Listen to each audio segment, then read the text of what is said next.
Okay, I finally got the parts for my fire suppression system. This is the fire suppression system right here. There's just a ton of components that go to this thing, as you can see. Those are the bulbs that burst when the fire reaches a certain temperature. Those are 450 degree max temperature, then they will rupture and release the fire suppressant. That's the cable that I need, some gas piping. These are the elbows for the cable to run through. There goes the gas shut off right there, and this is the frame that's going to hold the tank for the fire suppression. Okay, so what I'm thinking is I'd like to have this sitting about right here, and then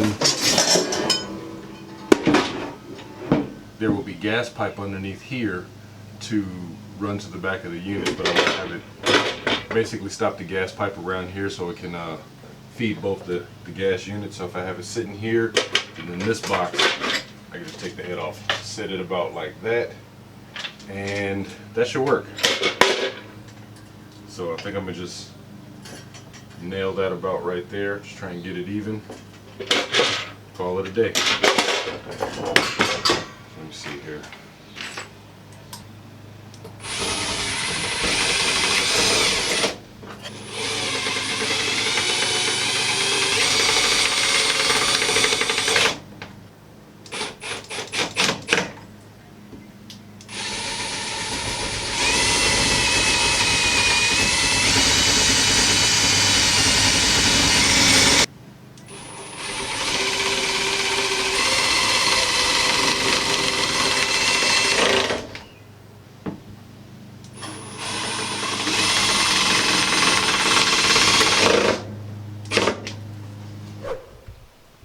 Okay, this is the actual fire suppression tank right here. I think I'm going to have it orientated this way because I want the gas to come out and then come up this way to meet these first two. That last one is where the cable goes for the bulbs. Let me show you.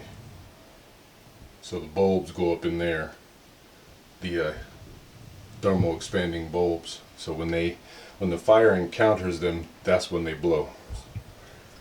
Hopefully that will never happen. Hopefully this thing is just for show, because I never want to use this thing. There's a lot of gas piping I have to get to pipe into where this thing is supposed to go. But first I want to get it mounted and basically fit it to where it needs to stand.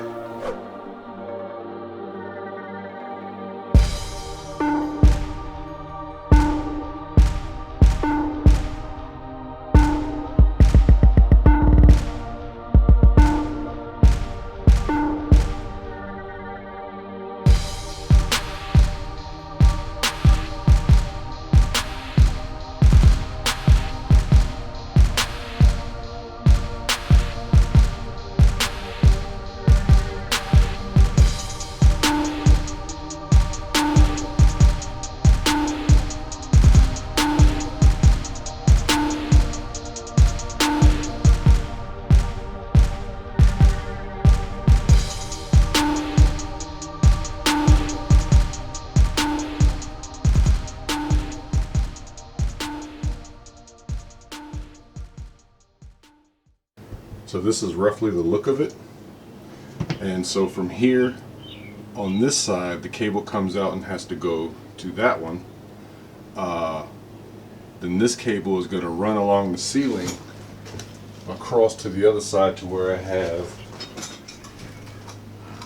have the pull chain. That's where this one goes. So it's going to sit roughly about right here on the wall for the emergency pull, or one of these sides. It's going to sit over here, basically. Then there's another one that comes down. It's going to go down to this gas lever to do the automatic shutoff. But this is roughly what the fire suppression is going to start to look like.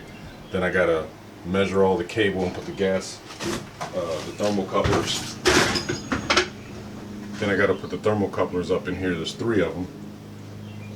Put them up in here, run the cable, and then run this tubing, the cable in this tubing, and connect the elbows, which are those things right there. Then I got to connect those elbows. And once I connect those elbows, then I can tighten the system and basically make it operational. So when looking at the fire suppression system, what I have to do is I have to make a hole here, a hole right here, and a hole on the side. And a hole on the side. This one down here. Okay, so basically how it works is you have these knobs up in here, but I won't be using this one because I only have one link that I'm using. Well, technically it's 3 different ways you can trigger this thing, but the automatic way I only have one link triggering. So basically I have to cut these holes out, put that in there like that, and the cable comes through, goes through there, and then you wrap it around and it triggers the mechanism. It triggers the mechanism, and then you trigger this mechanism, and that basically, but when you set the mechanism, this one pulls up and it allows the gas to flow through here. So if the system is ever triggered by you or automatically, it shuts the gas off by pushing this plunger in, and this mechanism will allow the pressure from the CO2 cartridge to flow through here, then in turn flow through this line, activating this actuator and pushing the fire suppression material, liquid, gas, or whatever you have, through the gas piping through here and then out through your nozzles. And that's how it works.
Okay, so now with this back on the wall and the holes cut, now I can take, these are also compression fittings. When I put that up in there, I cut this pipe to length, so that's a compression fitting. It holds onto it. Then I'm going to bring it up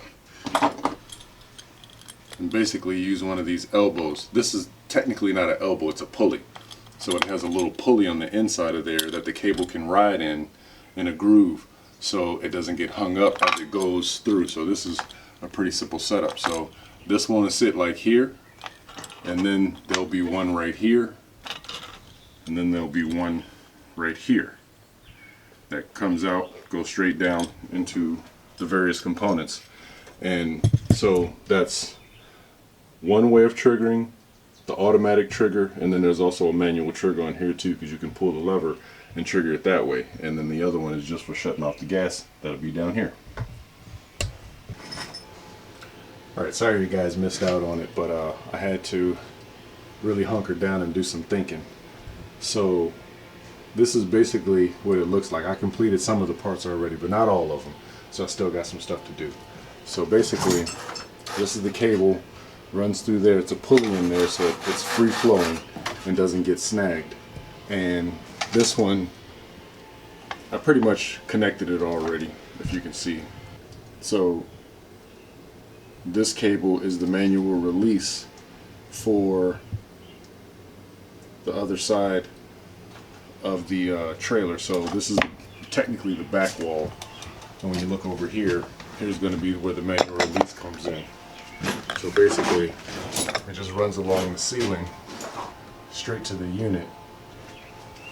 And when this is triggered, you can manually release it. There's going to be a pin here. You can manually release from right here, or you can manually release from right there.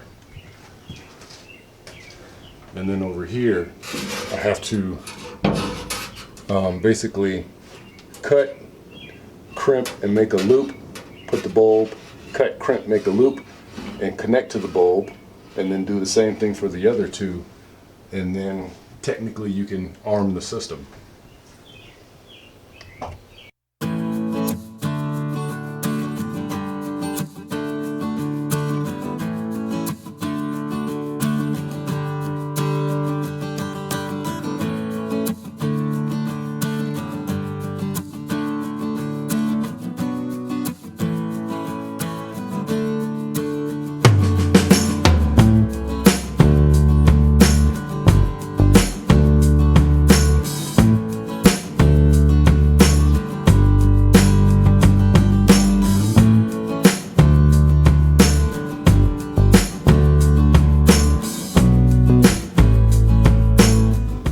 Okay, let's talk about some of the specialty tools you might need if you plan on tackling your own fire suppression system.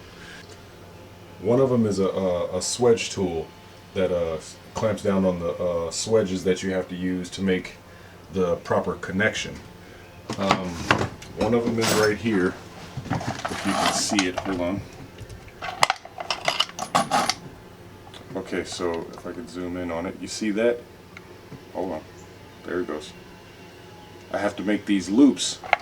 I have to make one here, and I have to make it here before I start actually turning this. Oops, I shouldn't have did that.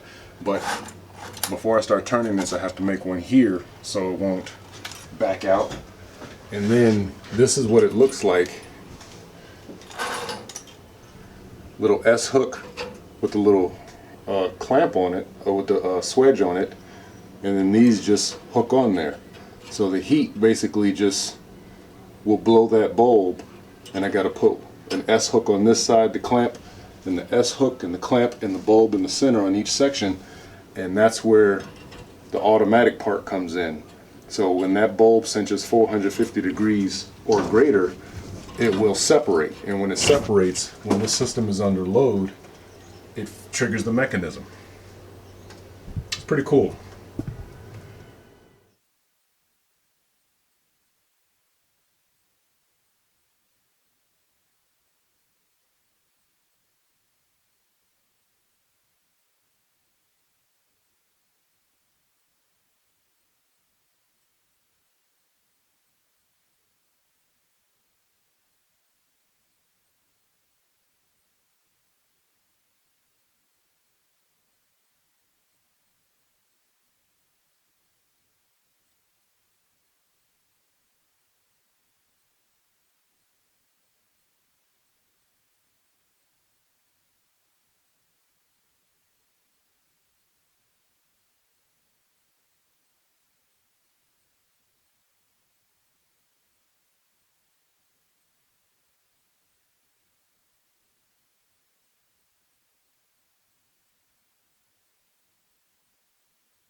But these are the temperature bulbs basically in place.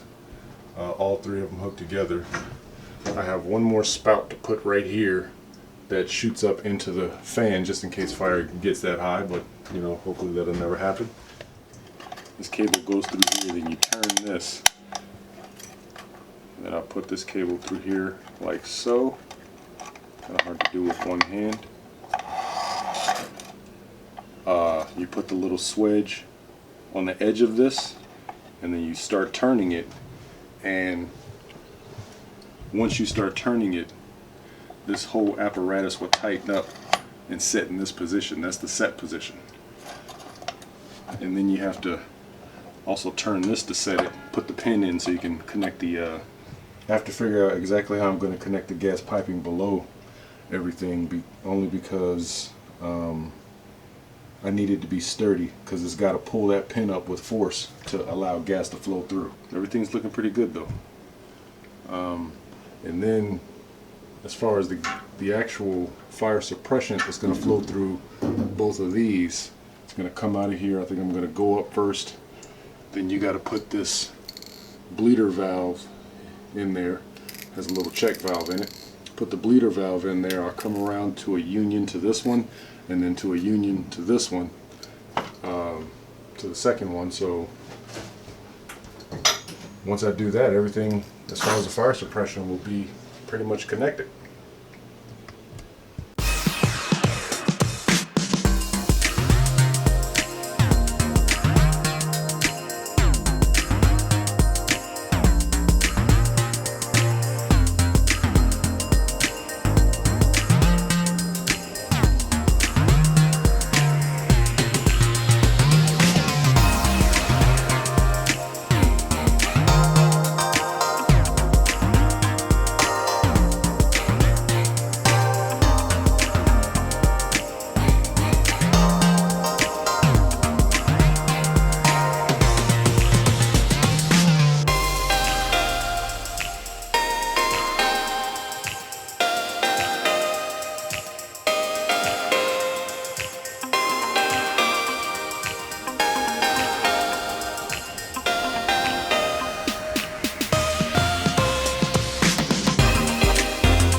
Okay, this thing is about 95% finished. It's armed right now. This is the piping for the actual suppressant, fire suppressant.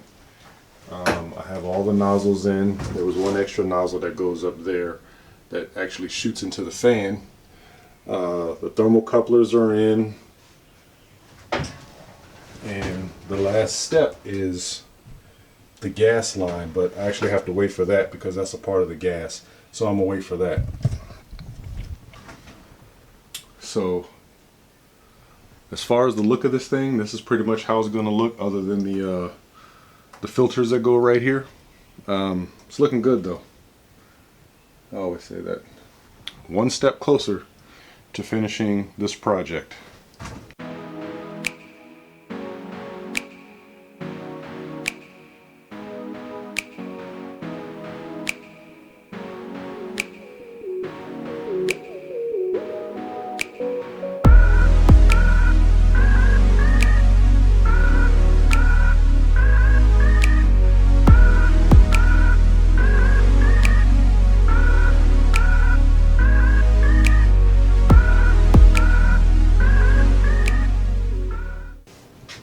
And that is a finished vent hood.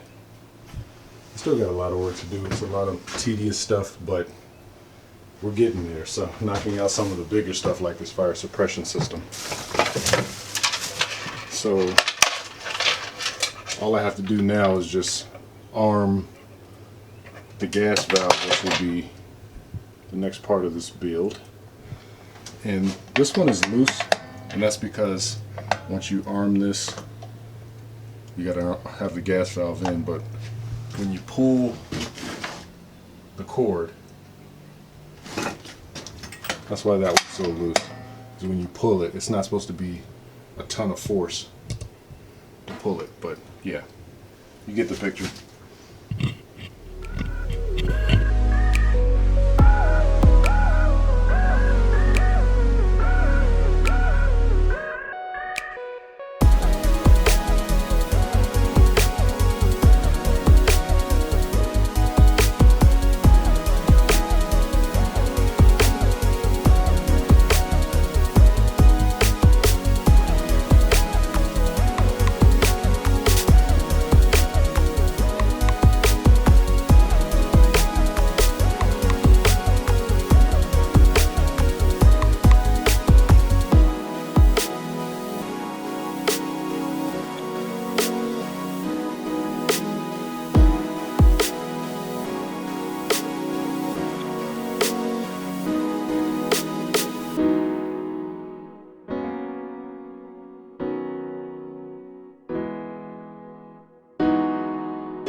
to do it for this video. Don't forget to subscribe if you want to see more content like this. Be safe out there.